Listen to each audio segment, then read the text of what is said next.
오늘은 구약성경 다니엘 1장 1절에서 21절 끝절까지 한 절씩 교독하겠습니다.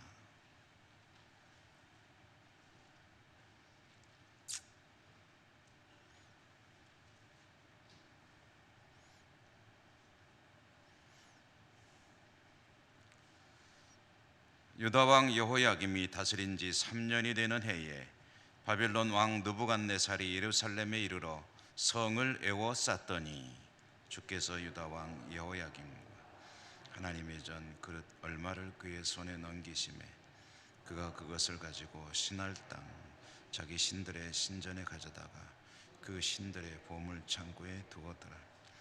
왕이 환관장 아스부나스에게 말하여 이스라엘 자손 중에서 왕족과 귀족 몇 사람 곧 흠이 없고 용모가 아름다 모든 지혜를 통찰하며 지식에 통달하며 학문에 익숙하여 왕궁에 설만한 소년을 데려오게 하였고 그들에게 갈대아 사람의 학문과 언어를 가르치게 하였고 또 왕이 지정하여 그들에게 왕의 음식과 그가 마시는 포도주에서 날마다 쓸 것을 주어 3년을 기르게 하였으니 그 후에 그들은 왕 앞에 서게 될 것이더라. 그들 가운데는 유다 자손 곧 다니엘과 하나냐와 미사엘과 아사랴가 있었더니 환관장이 그들의 이름을 고쳐 다니엘은 벨드사살이라 하고 하나냐는 사드락이라 하고 미사엘은 메삭이라 하고 아사랴는 아벤느고라 하였더라. 다니엘은 뜻을 정하여 왕의 음식과 그가 마시는 포도주로 자기를 더럽히지 아니하리라 하고 자기를 더럽히지 아니하도록 환관장에게 구하니 하나님이 다니엘로 하여금 환관장에게 은혜와 긍휼을 얻게 하신지라. 환관장이 내가 내 주 왕을 두려워하노라. 그가 너희 먹일 것과 너희 마실 것을 지정하셨거늘 너희의 얼굴이 초췌하여 같은 또래의 소년들만 못한 것을 그가 보게 할 것이 무엇이냐. 그렇게 되면 너희 때문에 내 머리가 왕 앞에서 위태롭게 되리라 하니라. 환관장이 다니엘과 하나냐와 미사엘과 아사랴를 감독하게 한 자에게 다니엘이 말하되 청하오니 당신의 종들을 열흘 동안 시험하여 채식을 주어 먹게 하고 물을 주어 마시게 한 후에 당신 앞에서 우리의 얼굴과 왕의 음식을 먹는 소년들의 얼굴을 비교하여 보아서 당신이 보는 대로 종들에게 행하소서 하매 그가 그들의 말을 따라 열흘 동안 시험하더니 열흘 후에 그들의 얼굴이 더욱 아름답고 살이 더욱 윤택하여 왕의 음식을 먹는 다른 소년들보다 더 좋아 보인지라. 그리하여 감독하는 자가 그에게 지정되는 마실 포도주를 제하고 채식을 주니라. 하나님이 이 네 소년에게 학문을 주시고 모든 서적을 깨닫게 하시고 지혜를 주셨으니 다니엘은 또 모든 환상과 꿈을 깨달아 알더라. 왕이 말한 대로 그들을 불러들일 기한이 있어 환관장이 그들을 느부갓네살 앞으로 데리고 가니 왕이 그들과 말하여 보매 무리 중에 다니엘과 하나냐와 미사엘과 아사랴와 같은 자가 없으므로 그들을 왕 앞에 서게 하고 왕이 그들에게 모든 일을 묻는 중에 그 지혜와 총명이 온 나라 박수와 술객보다 10배나 나은 줄을 아니라. 다니엘은 고레스 왕 원년까지 있으니라. 아멘. 오늘도 말씀의 은혜가 여러분과 함께 하시기를 기원합니다. 이제 수요 성경 공부는 작년까지 열왕기 왕들의 이야기를 쭉 읽어 내려왔는데 그것은 이스라엘의 역사였습니다. 북왕국 그리고 남왕국 그 이전에는 사울과 다윗과 솔로몬 시대의 통일왕국, 그렇게 왕국의 역사를 쭉 내려오다가 이제 남왕국 유다가 멸망한 이야기까지 우리가 이제 지난해의 마지막 주였고 금년에 이제 첫 주에 들어서 이 다니엘 말씀을 읽게 되었는데, 열왕기 하가 끝나고 성경에서 이어지는 책은 역대기입니다. 그런데 역대기는 열왕기 상하의 이야기와 내용이 거의 겹치고, 그리고 관점이 좀 다르게 써서 그렇지 같은 이제 이스라엘의 역사이기 때문에 다시 반복하지는 않고, 남왕국 유다가 망한 뒤에 이제 이스라엘 민족이 어떻게 살았느냐 하는 이야기를 좀 따라가 보려고 합니다. 그래서 오늘 다니엘을 읽었습니다만은 다니엘을 쭉 읽는 것이 아니고 다니엘도 읽고 에스겔도 읽고 그 다음에 또 다른 책들도 읽고 선지서들도 읽고 하면서 여러 책들을 좀 왔다 갔다 하면서 시대적인 순서에 따라서 이스라엘 나라가 망하고 바빌론의 포로로 끌려가고 그 뒤에 그들의 삶이 어땠고 어떻게 돌아오게 되고 돌아온 나라가 어떻게 회복이 되는지 그 이야기를 이제 성경 여러 권을 좀 넘나들면서 말씀을 따라가 보도록 하겠습니다. 우선 당분간은 이제 다니엘, 에스겔 이야기를 몇 주 정도 하게 될 것 같은데요.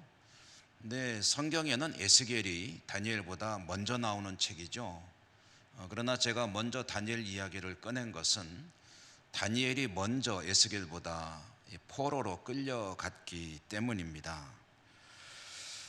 다니엘은 주전 605년에 그러니까 느부갓네살이 1차로 예루살렘을 침공해 왔을 때 끌려간 사람이고, 에스겔은 그 뒤에 느부갓네살이 2차로 예루살렘을 침공했을 때, 그러니까 연수로 본다면 주전 598년, 다니엘보다 약 한 7년쯤 뒤에 느부갓네살이 침공했을 때, 그때도 역시 사람들을 포로로 끌고 갔는데 그 2차로 끌려간 사람 중에 에스겔이 있었습니다. 성경 순서상으로는 에스겔이 앞에 나오지만, 그러나 포로로 끌려가서 살게 된 것은 다니엘이 먼저 끌려가서 살게 되었다 해서 이제 다니엘의 이야기를 먼저 잠깐 읽어보고 에스겔의 이야기는 다음 주에 또 읽어보고 그 뒤에 이어지는 예루살렘의 멸망과 그때 이야기들은 예레미야, 에가와 같은 책들도 좀 읽어보고 해가면서 시대 순서에 따라서 그 뒤 이야기들을 따라가 보도록 하겠습니다. 이제 오늘은 다니엘 이야기인데요. 다니엘 이야기가 시작될 때 이때 남왕국 유다는 아직 망하지 않았을 때입니다. 그러니까 오늘 이 이야기가 있고 나서 그 뒤로 한 20년쯤 더 나라가 유지되다가 그때 비로소 이제 망하게 되거든요. 다니엘이 그러니까 끌려가서 한 20년 동안을 바벨론에서 살면서 자기 조국이 망하는 것은 오늘날 같이 생생하게 뉴스로 보지는 못했겠지만, 그러나 소식을 전해 들으면서 가슴 아픈 그런 시간을, 세월을 살았겠구나 하는 것을 알 수가 있습니다. 아마 가슴이 찢어지는 듯한 아픔을 느끼는 포로 생활이었겠죠. 나라가 망했을 때 끌려간 사람들, 조국에 남아있던 사람들은 물론이거니와 끌려간 사람들은 정말 애통하며 흐느끼며 통곡을 했을 것입니다. 나라를 잃은 슬픔, 망국의 한, 그것과 함께 이스라엘 사람들을 가장 힘들게 한 일은 제가 여러 차례 말씀드린 것으로 기억이 되는데요. 여호와 하나님의 나라, 하나님의 택함 받은 민족이 망했다는 사실 때문에 너무 영적으로 신앙적으로 힘들어하고 절망했다라는 것입니다. 이스라엘 사람들은 확고하게 믿었습니다. 그들의 신 여호와 하나님이 정말 전능하신, 강력한, 전쟁에 능하신 만군의 여호와 하나님이신 것을 알고 믿고 있었기 때문에 비록 어려움은, 시련은 있을지언정 하나님의 성전이 예루살렘에 서 있고 하나님의 선지자들을 통해서 말씀이 계속 주어지는데 이 나라가 완전히 무너질 리는 없다고 아주 철석같이 믿고 있었거든요.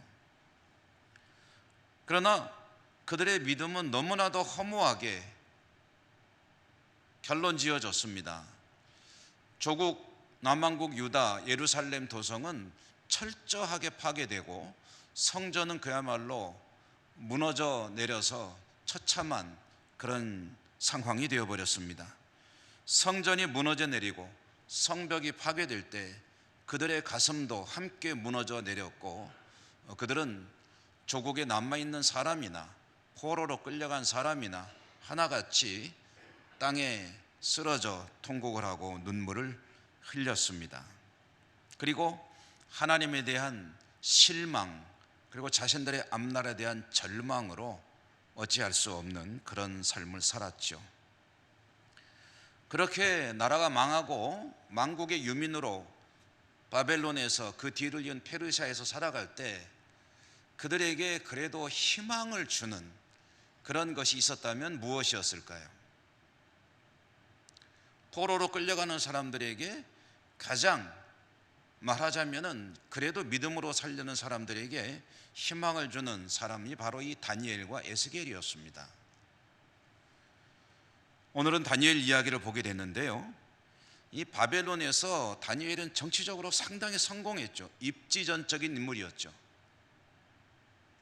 포로로 끌려간 사람이 그 나라에서 가장 높은 자리까지, 고관의 자리까지 올라간 사람으로 살았으니 이스라엘 유민들에게는 이 다니엘이라고 하는 사람의 존재, 그의 성공, 그리고 그의 신앙, 이 모든 것들은 하나님을 다시 기억나게 하고 하나님을 다시 의지하게 하는 그런 아주 가장 강력한 신앙적인 희망이었다라고 말할 수가 있을 것입니다.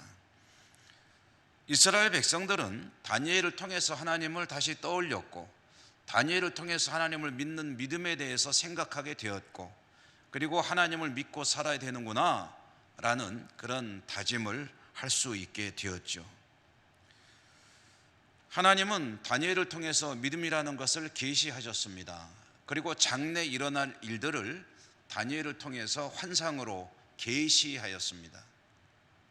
그러므로 다니엘은 자신이 본 환상들을, 장래에 일어날 일들에 대한 하나님의 계시들을 글로 기록해서 전할 때에 이스라엘 백성들이 그것을 통해서 미래에 대한 희망을 갖게 되고, 이 자료들이 그대로 전해져 가지고 사도 요한은 그 계시들을 중심으로 하면서 요한계시록이라는 또 하나의 어마어마한 그런 성경을 남겨주게 되었죠.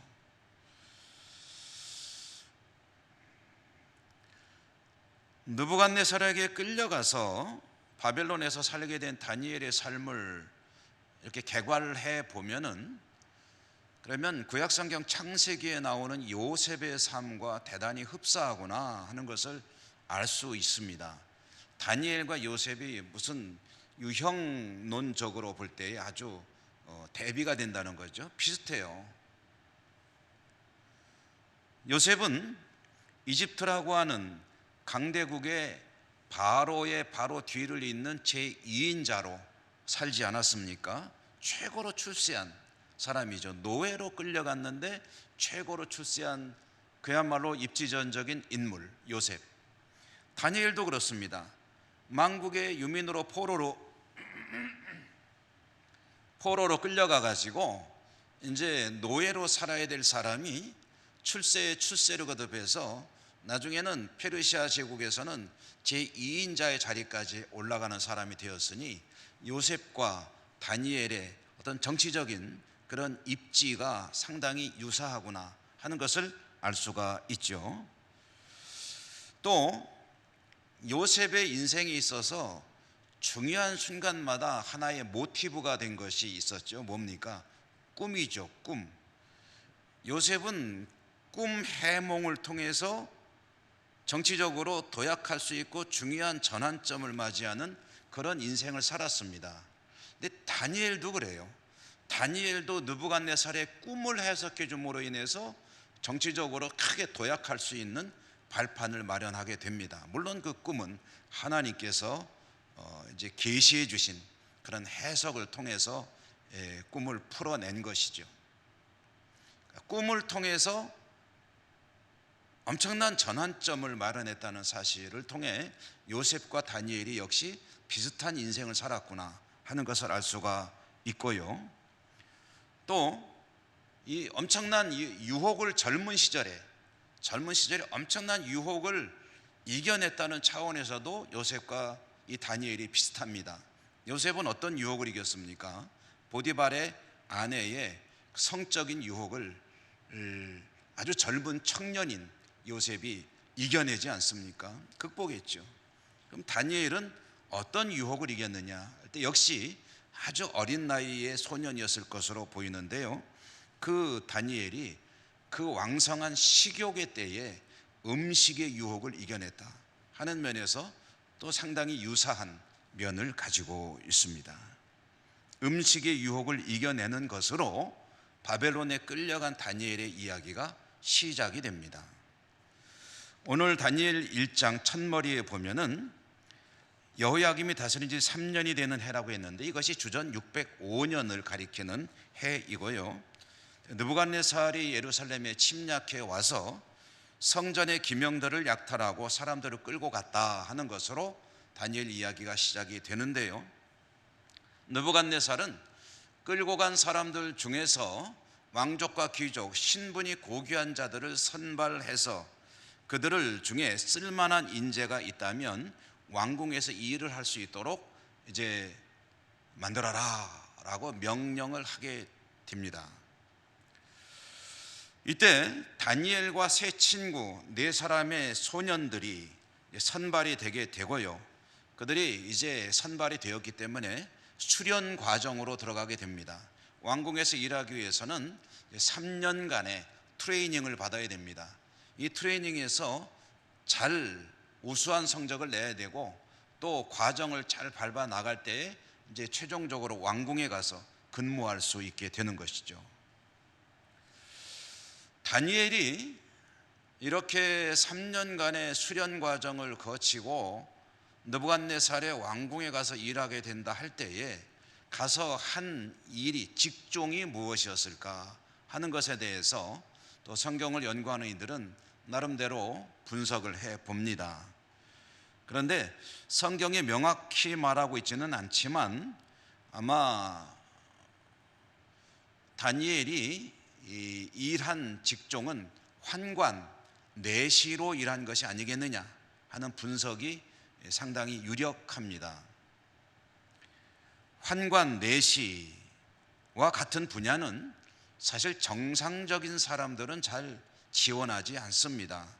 환관, 내시로 살아가는 그 직종에는 우리나라나 중국의 역사를 통해서 보더라도 보통 아주 어렵고 가난한 집안 출신, 먹고 살기 어려운 그런 집안 자녀들, 아들이 있을 때 그 부모들이 이제 궁에 들여보내기 위해서 내시로 이제 지원하도록 하거나 또는 사고를 통해서 이제 장애를 입게 되었을 때 내시로 이제 살게 되는 그런 경우들도 있었고요. 어쨌든 이 정상적이고 그리고 삶이 그렇게 어렵지 않은 이들은 내시의 삶, 환관의 삶을 지원하지 않았습니다. 보통 그래도 이 내시로서 입궐해가지고 살 수 있으려면 굉장히 힘들었다고 합니다. 엄격한 수련 과정을 거쳐야 하고 우리나라에서도요. 그리고 선발 과정도 아주 또한 힘들었습니다.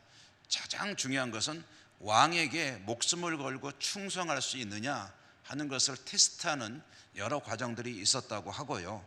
그렇게 해서 최종 합격을 하게 되면 이제 궁에 들어가서 내시로 환관으로 살아가게 되는 것이었다고 하는데요.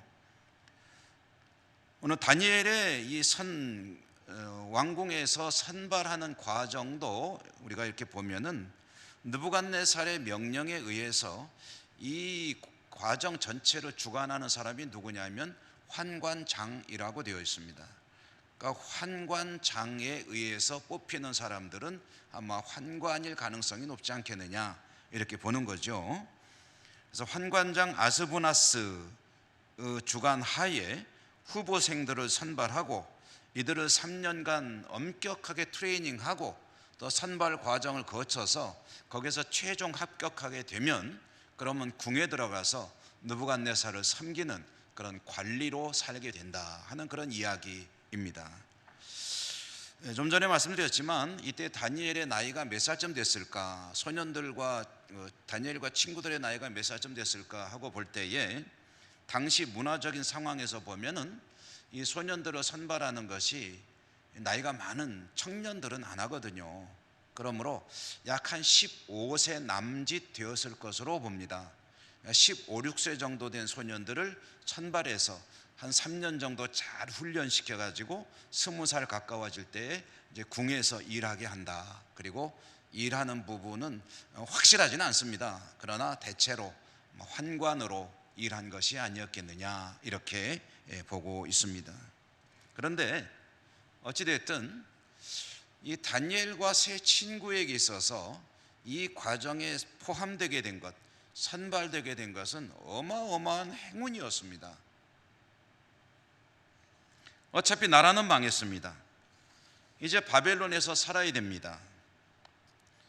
전쟁에 패한 나라의 포로들이, 유민들이 다른 나라에 끌려가게 되면은 무엇으로, 어떤 방식으로 살게 되느냐 하는 것은 여러분 불보듯 뻔한 일 아니겠습니까?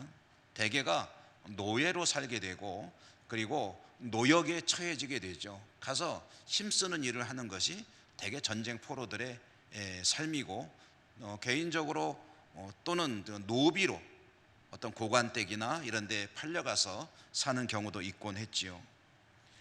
근데 이 바벨론이라고 하는 이 지역의 나라들은 특징이 있습니다. 이 지역은 주로 평지가 많은 지역인데 이 바벨로니아라는 이 이름 자체가 두 강 사이의 땅이라는 뜻입니다. 바벨로니아라는 뜻이. 그러므로 여기에 이제 두 개의 큰 강이 흐르는데 하나는 티그리스 강이고 하나는 유프라테스 강입니다. 이 두 개의 강이 쭉 흐르는 평야지대에서 농사를 짓고 살아야 되는데, 그럼 물을 어떻게 조달할 것이냐 하면은 이제 이 지역은 뭐가 발달했냐면은 관계 수리 사업이 발달이 되어 있습니다. 그러니까 두 강이 흐르는 강에서 물줄기를 쫙쫙 수로를 이제 내는 거죠. 거미줄처럼 수로를 쫙쫙 내가지고 강물을 끌어들여서 그 물이 없는 지역에, 비는 많이 안 오는 지역이기 때문에 물이 없는 지역에 이제 물을 끌어들이는 거예요.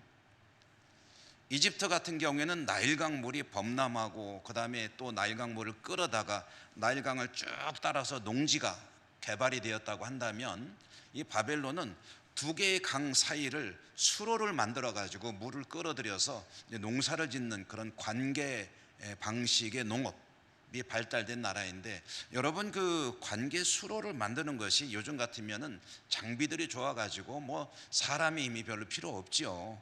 근데 고대 사회에서는 그거 누가 만들었겠습니까? 다 사람이 파는 거죠.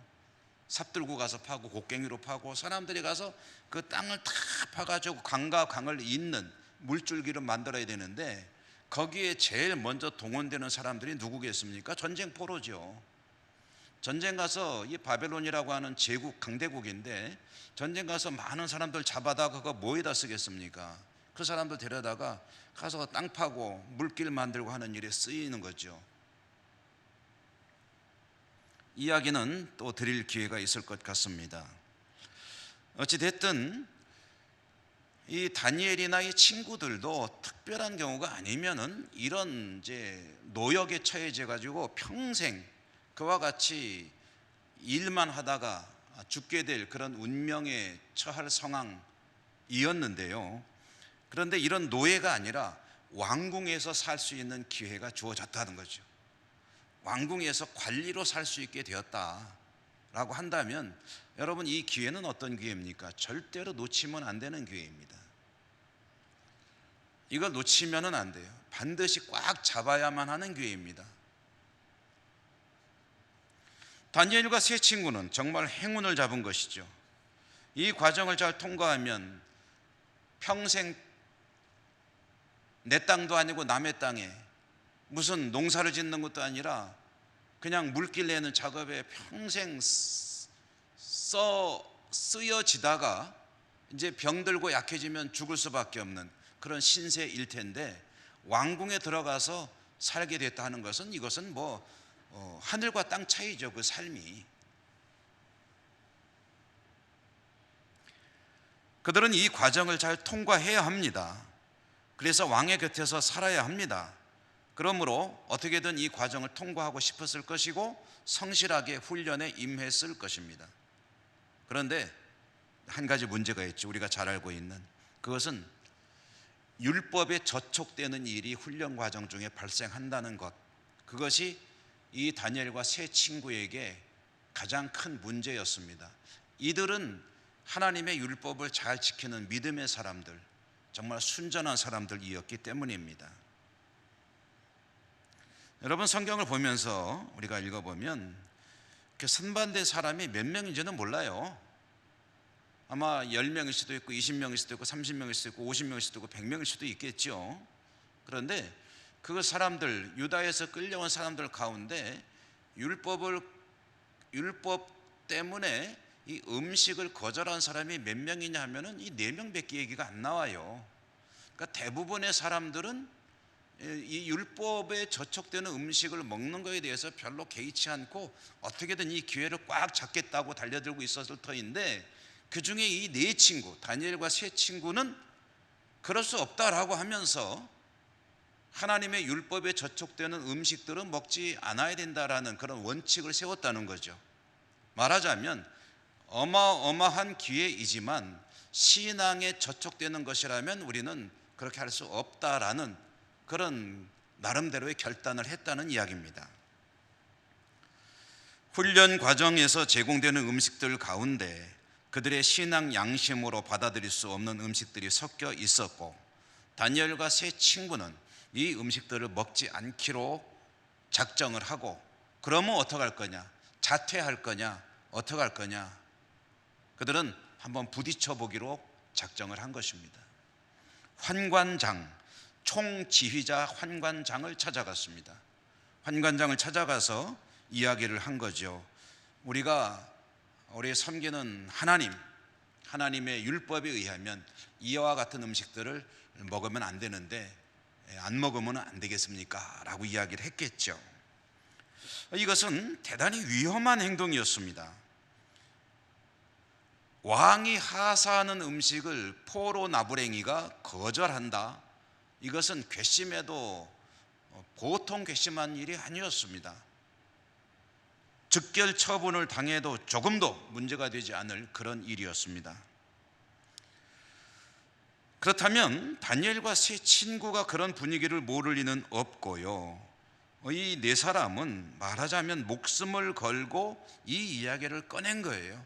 자신들의 신앙을 지키기 위해서 일종의 모험을 한 것이지만 그 모험으로 인해서 잃을 수 있는 것은 자기들의 목숨일 수도 있다라는 것을 인식하면서, 그러나 환관장을 찾아가서 이 이야기를 꺼냈다라는 이야기죠. 다니엘은 무모한 선택을 한 것일 수 있었습니다. 그런데 다행히도, 감사하게도 환관장이 다니엘과 친구들의 이야기에 귀를 기울여 주었습니다.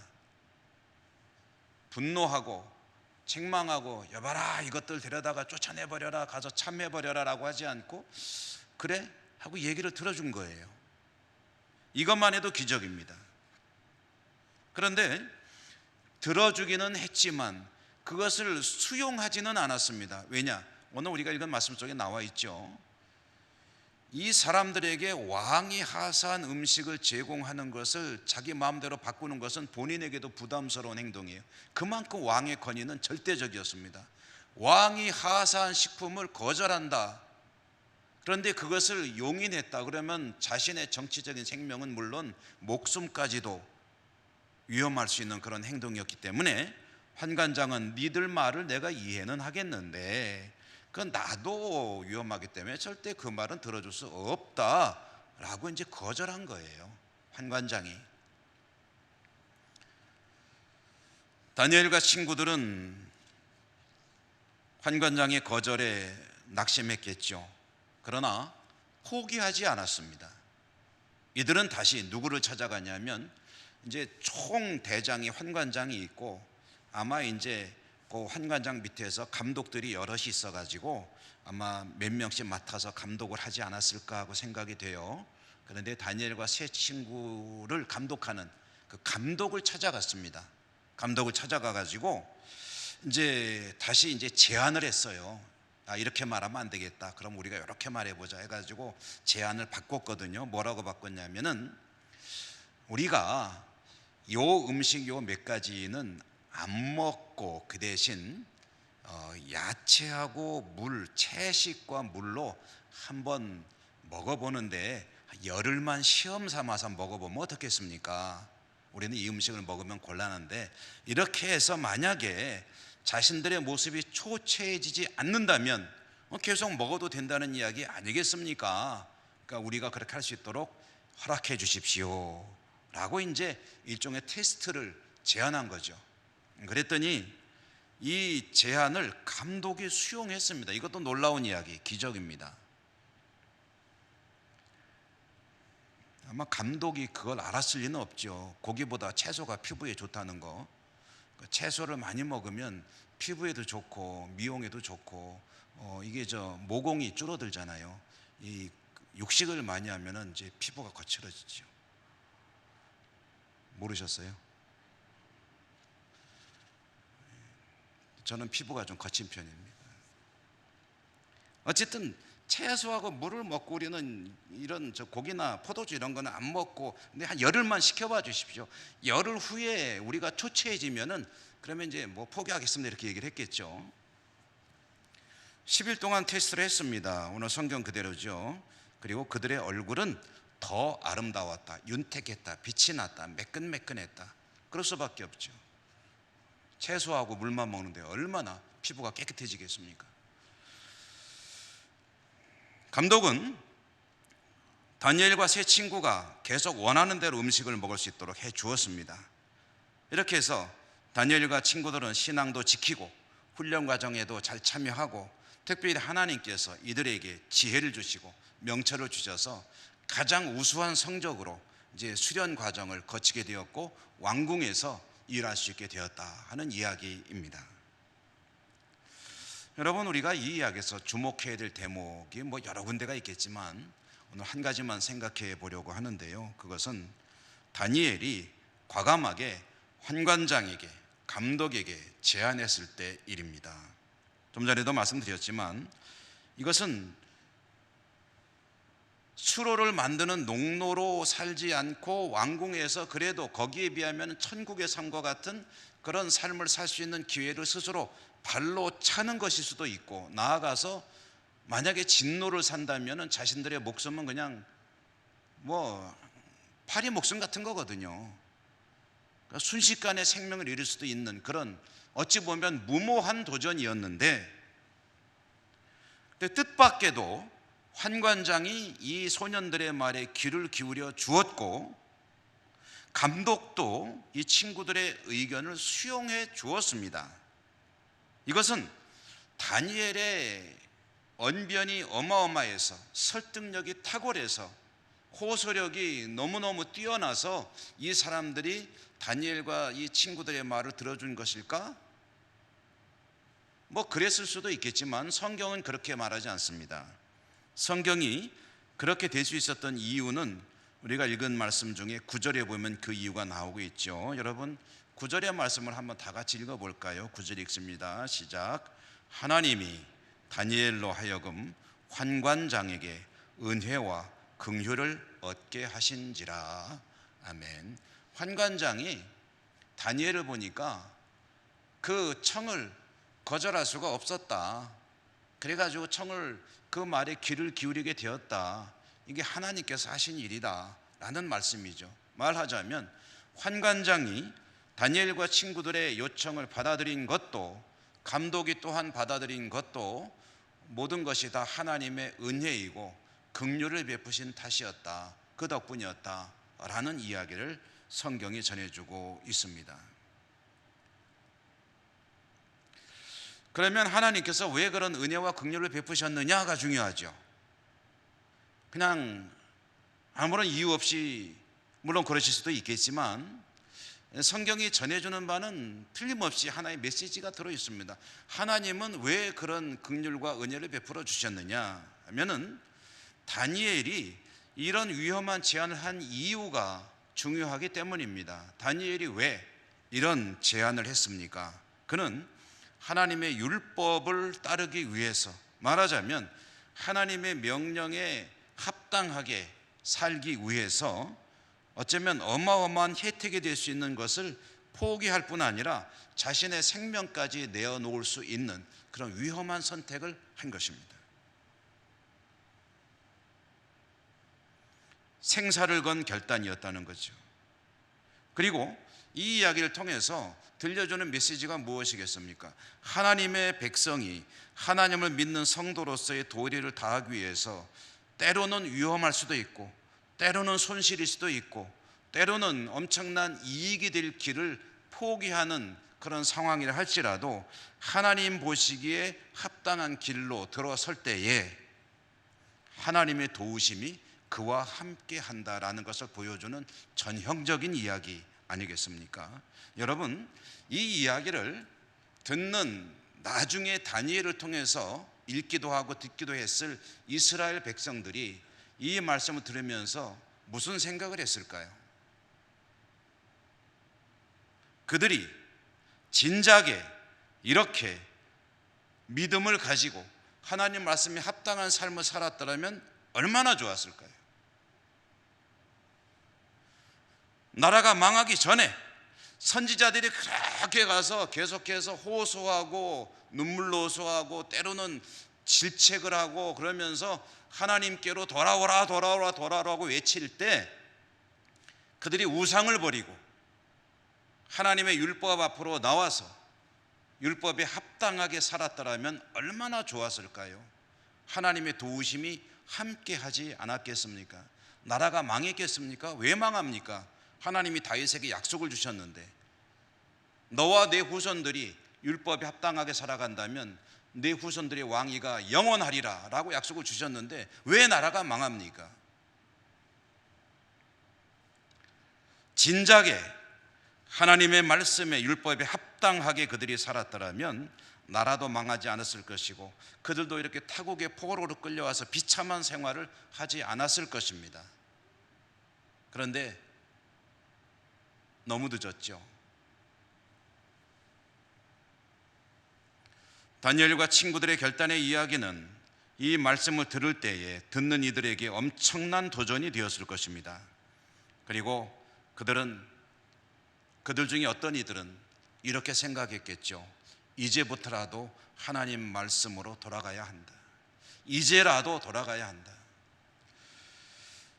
하나님은 여전히 우리에게 은혜를 베푸신다.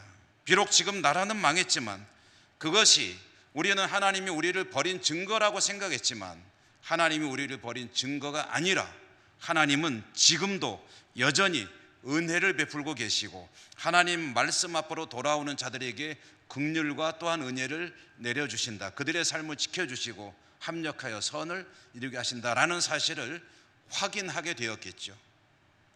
듣는 이들 모두가 다 그랬으면 좋았겠지만 다는 아니었을 것입니다. 어떤 이들은 여전히 둔하게 또는 바위와 같이 굳은 마음으로 들으면서 코웃음을 치기도 했을 것이고 그리고 듣고 이쪽 귀로 듣고 이쪽 귀로 내보냈을 것입니다.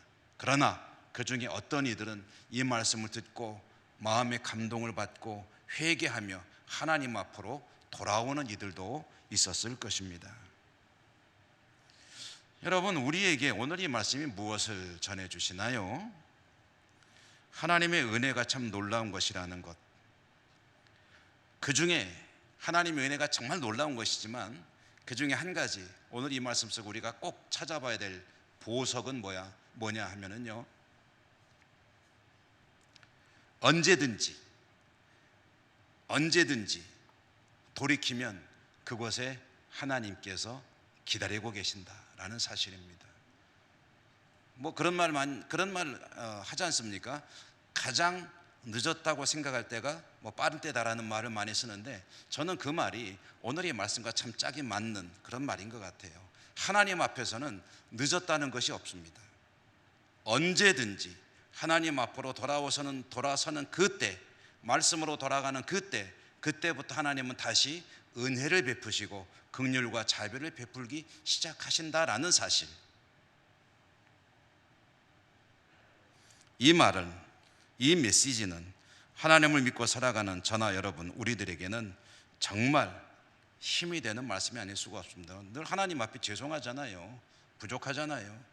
말씀대로 사노라 하면서 그렇지 못하고 여러 가지로 부족하게 짝이 없는 그런 우리들의 신앙과 삶인데, 그러나 언제든지 하나님께로 돌아가기만 한다면 그때부터 하나님은 또다시 은혜를 부어주시고 축복해 주신다라는 이 말씀,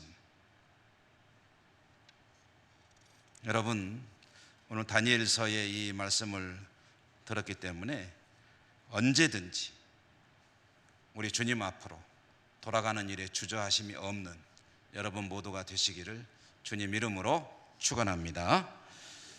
은혜로우신 하나님 감사합니다. 오늘 다니엘 말씀을 통해서 또 하나님의 음성을 들었습니다. 저희들이 부족합니다. 그러나 이제 하나님 앞으로, 말씀 앞으로 다시 한번 힘을 내어 달려가기로 다짐합니다. 성령님 도와주시고 하나님 은혜 가운데 거하는 저희 모두의 삶이 되게 해 주옵소서. 이 사회를, 우리 민족을 불쌍히 여겨주시고 한국교회를 더 새롭게 하시며 말씀 앞으로 교회도, 이 사회도, 우리 민족도, 이 지구촌도 돌아서게 하시고 하나님의 긍휼과 자비가 이 땅에 임하여 주시옵소서. 예수님 이름으로 감사하고 기도 올리옵나이다. 아멘.